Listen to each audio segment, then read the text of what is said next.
Hello guys and welcome back to another video.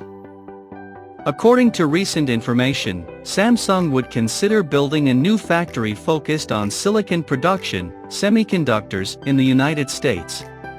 The South Korean giant has reportedly spoken to regulators in Texas, New York, and Arizona about the construction, and mass production will begin in the fourth quarter of 2023 if the plans go well.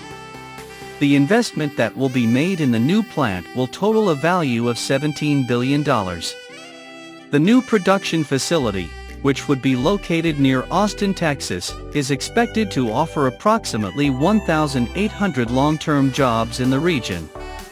About what will be produced there, some bets mention the 3 nanometers of silicon using technology GAFET Special from Samsung.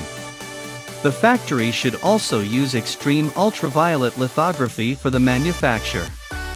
As the Tech Power Up points out, Samsung already has a facility in the United States called S2, but it still serves many customers with its production of 1411 nanometer hardware. Instead of upgrading it, Samsung decided to build new facilities to meet the demand for new silicon nodes.